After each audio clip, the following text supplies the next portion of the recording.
ഇതിലേതെങ്കിലും ഈശ്വര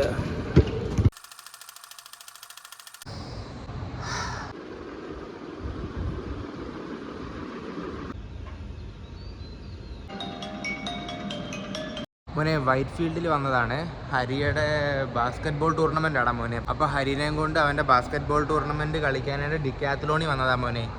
ഈശ്വര നല്ലപോലെ കളിച്ച് ജയിച്ചാൽ മതിയായിരുന്നു. ഇവിടെ Kuttappan Hari all the best. നല്ലപോലെ കളിക്കണേടാ. അവിടെ പ്രൈസൊക്കെ വെച്ചിട്ടുണ്ട് മോനെ. സ്വർണ്ണക്കപ്പൊക്കെ വെച്ചിട്ടുണ്ട്. ഒരു സ്വർണ്ണക്കപ്പെങ്കിലും കൊണ്ടുവരണേടാ. 3 vs 3 ബാസ്കറ്റ് ബോളാടാ. ഈശ്വര ഈശ്വര എല്ലാവരും പ്രാർത്ഥിച്ചോ മോനെ. തന്നെ നമ്പർ കാണിച്ചു കൊടുക്കടാ. ഹരി 30, മെസ്സി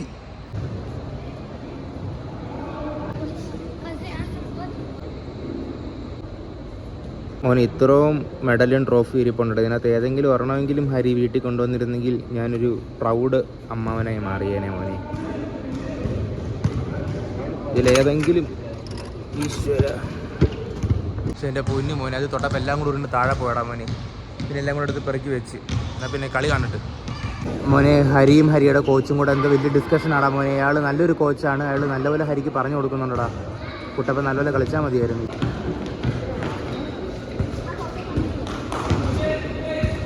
തുടങ്ങിയപ്പോൾ തന്നെ ഒരു ബാസ്കറ്റ് ഇട്ടടാ. 1-0 മാച്ച് കഴിഞ്ഞടാ. 6-1 കുട്ടപ്പൻ ജയിച്ചു മോനെ. എടാ ഇവൻ ഡിഫൻസ് ആയിരുന്നേ. ഇവൻ ഡിഫെൻഡ് ചെയ്ത് ആപ്പാടെ അമ്മമാരെ കൊണ്ട് ഒരൊറ്റ ഗോൾ ഇടിപ്പിച്ചുള്ളൂ. 6-1 ഫസ്റ്റ് കളി ജയിച്ചു. സെക്കൻഡ് കളി എപ്പോഴാടാ?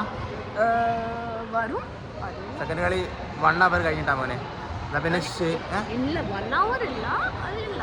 Half an hour.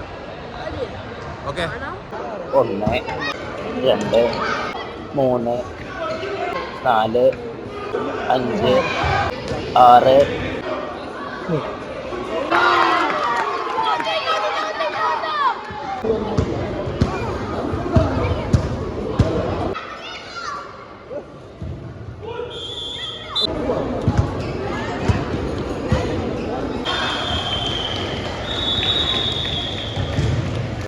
അയ്യോ മോനെ.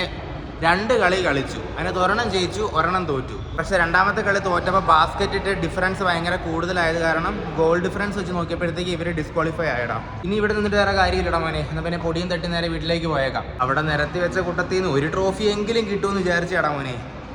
വോട്ട് അടുത്ത പ്രാവശ്യം നോക്കാം. ശരി മോനെ, അപ്പോൾ ഇന്ന് ഇത്രയേ ഉള്ളൂ. നേരെ വീട്ടിലോട്ട് പോട്ടെ. അപ്പോൾ ശരി, നാളെ കാണാം. ചച്ചാ.